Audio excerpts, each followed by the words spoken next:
हर हर महादेव। आपका विद्यामृत टॉक्स में स्वागत है। आज हम उस विषय पर बात करेंगे जो हर जगह पे छाया हुआ है, महाकुंभ 2025। एक त्योहार ऐसा जो धार्मिक होने के साथ साथ देश की इकोनॉमी को बूस्ट दे सकता है, लेकिन सिर्फ भक्ति से नहीं बल्कि बिजनेस, इंफ्रास्ट्रक्चर, टूरिज्म के जरिए। लेकिन सवाल उठता है, ये सिर्फ आस्था है या एक इकोनॉमिक पावर हाउस भी? और जिन लोगों ने यहाँ पे अपनी जान गंवाई, क्या ये उनका विश्वास है या एक भीड़ में हिस्सा बनने की मजबूरी? आपका क्या कहना है? क्या कुंभ सिर्फ एक धार्मिक उत्सव है या एक इकोनॉमिक और टेक्नोलॉजिकल मार्वल भी? क्या तैयारी और सेफ्टी पर थोड़ा ध्यान देना चाहिए? कमेंट करके बताओ, क्या आपने कुंभ 2025 अटेंड किया?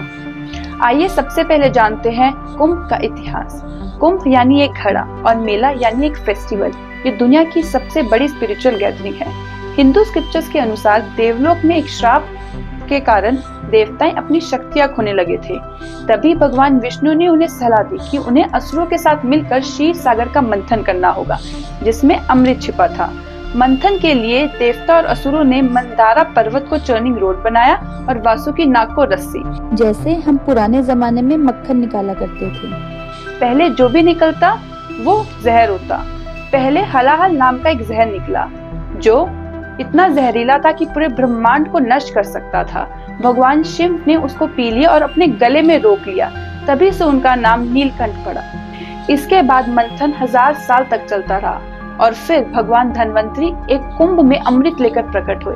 बस यहीं से शुरू हुआ देवता और असुरों के बीच एक महायुद्ध से। जैसे ही भगवान धन्वंतरी कुंभ में अमृत लेकर प्रकट हुए, असुरों ने उस कुंभ को छीनने का प्रयास किया। जो भी अमृत पीता वो अमर हो जाता, इसलिए देवता अमृत को लेकर भाग गए। ये युद्ध 12 दिन तक चला, जो कि मनुष्य के 12 साल के बराबर था।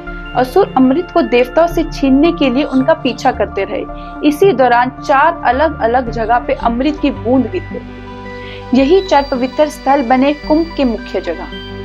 हरिद्वार उत्तराखंड गंगा के तट पे, नासिक महाराष्ट्र गोदावरी नदी के पास, उज्जैन मध्य प्रदेश शिप्रा नदी के तट पे, और आखिरी प्रयागराज उत्तर प्रदेश, जो कुछ सालों पहले इलाहाबाद के नाम से जाना जाता था। यहाँ त्रिवेणी संगम है गंगा यमुना सरस्वती का।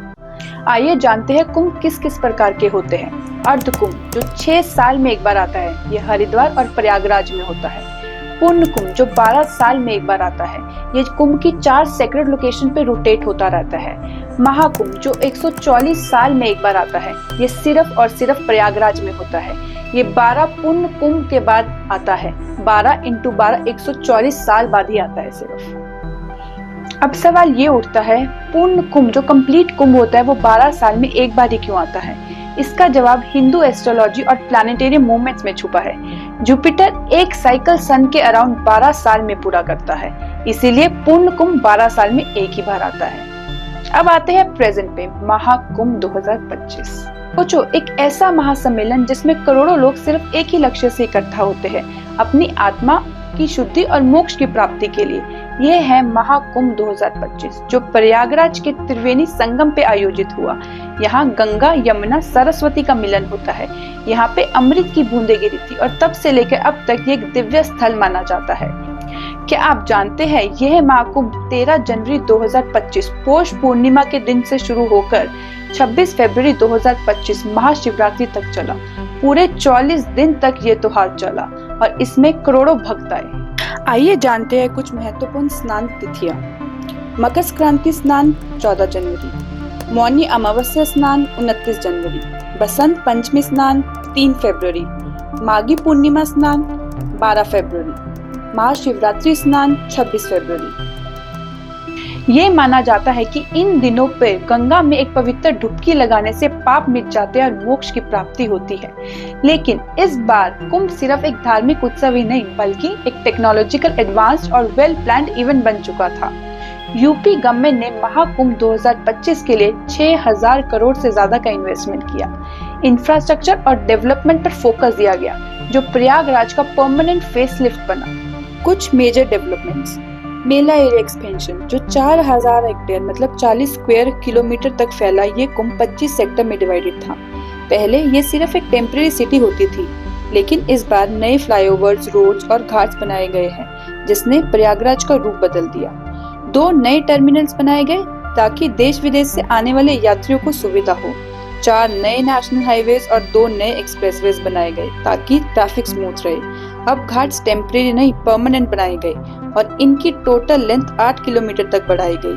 अप्रोक्सीमेटली 4000 बोट सर्विस में लाई गई जो लोगों को अलग अलग घाट से संगम तक लेकर गई। इस महाकुंभ में अप्रॉक्स 1,60,000 टेंट्स लगाए गए जिसमें कुछ लग्जरी टेंट्स भी थे। High and amenities, bio toilets और 24/7 क्लीन ड्रिंकिंग वाटर फैसिलिटीज थी। Smart artificial intelligence based crowd management system जो सिक्योरिटी और क्राउड कंट्रोल के लिए डिप्लॉय किए गए। इस बार एआई, ड्रोन्स और स्मार्ट टेक्नोलॉजीज का इस्तेमाल हुआ जो इसे हिस्ट्री का मोस्ट टेक्नोलॉजिकल एडवांस्ड कुंभ बनाता है। 10,000 से ज्यादा सीसीटीवी कैमरास लगे और इसमें कुछ एआई पावर्ड कैमरास भी थे जिसने क्राउड मूवमेंट्स और सिक्योरिटी मॉनिटर की। महाकुंभ मेला 2025 ऐप जो रियल टाइम मैप और जिसने लाइव नेविगेशन प्रोवाइड करी। कुछ 1.5 लाख बायो टॉयलेट्स और 10,000 से ज्यादा सैनिटेशन वर्कर्स तैनात हुए ताकि सफाई बनी रहे।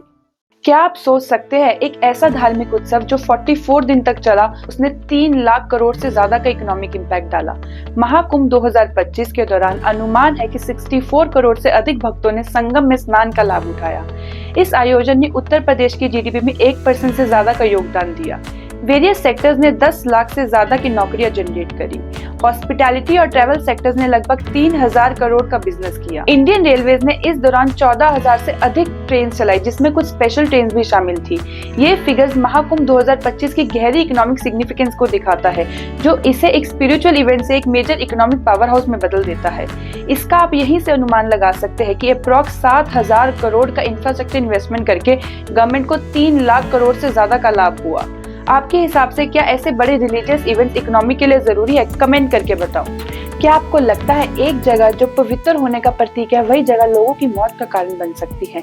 कुंभ मेला 2025 दुनिया का सबसे बड़ा स्पिरिचुअल गैदरिंग जहां करोड़ों भक्त अपनी आत्मा की शुद्धि के लिए आते हैं, लेकिन इस बार कुछ ऐसी घटनाएं सामने आई जो हमें सोचने पर मजबूर करती है कि हमारी तैयारियां सही से थी। एक शांति भरी पूजा का पल एक भयानक हादसे में बदल गया जब संगम पर भगदड़ मच गई जिसमें 30 लोगों ने अपनी जान गंवा दी और 7 से ज्यादा घायल हो गए। ओवरक्राउडिंग और पुअर क्राउड मैनेजमेंट इस ट्रेजेडी की वजह बनी कि अगर सिक्योरिटी और क्राउड कंट्रोल बेहतर होता तो ये बचाया जा सकता था। न्यू दिल्ली रेलवे स्टेशन पर प्रयागराज जाने वाले लोगों की भीड़ इकट्ठा हो गई और वही भीड़ एक और हादसे का कारण बनी। 18 लोग जिसमें 5 छोटे बच्चे भी शामिल थे भीड़ के कारण अपनी जान गंवा बैठे। क्या सच में प्लेटफॉर्म पर अनमैनेज्ड क्राउड और एग्जिट पॉइंट्स की कमी इसके जिम्मेदार थे? कुंभ में आने वाले करोड़ों लोग गंगा में डुबकी लगा के अपने पाप धो देते हैं, लेकिन क्या गंगा आज भी उतनी ही पवित्र है? रिपोर्ट्स कहती है कि गंगा का पोल्यूशन लेवल डेंजरस होता जा रहा है और पानी स्नान के लिए अनसेफ हो सकता है। मास टूरिज्म और प्लास्टिक वेस्ट ने इस पवित्र नदी को दूषित कर दिया है। क्या सफाई सिर्फ सरकार की जिम्मेदारी है या हमारी भी कोई जिम्मेदारी बनती है? ये हादसे सिर्फ एक वार्निंग है। क्या हम आगे भी और बड़े हादसों का इंतजार कर रहे हैं? सेफ्टी और एनवायरनमेंट की इश्यूज को हम कब तक इग्नोर करेंगे? आपका क्या कहना है? Let me know in the comment. एक तरफ भक्ति और दूसरी तरफ भीड़ भाड़ और मौत का खतरा। क्या कुंभ सिर्फ एक ट्रेडिशन है या एक सिस्टम जिसे सुधारने की जरूरत है? क्या इतनी डेथ जस्टिफाइड एक स्पिरिचुअल गैदरिंग के लिए? क्या एनवायरमेंटल डैमेज को कंट्रोल किया जा सकता है? क्या बेटर प्लानिंग से प्रॉब्लम सॉल्व हो सकती है? क्या हम आस्था और सुधार को साथ लेकर चल सकते हैं? क्या हम अपनी परंपरा को बिना किसी हादसे के आगे बढ़ा सकते हैं? आपके विचार क्या है? क्या कुंभ एक अद्भुत धार्मिक अनुभव है? क्या इसमें और बेहतर सुधार की जरूरत है? कमेंट में अपना ओपिनियन जरूर शेयर करें। अगर आपको ये वीडियो पसंद आई हो तो लाइक करें, शेयर करें और सब्सक्राइब करें ताकि आपको ऐसी इंफॉर्मेटिव वीडियोस आगे भी मिलती रहे। Thank you.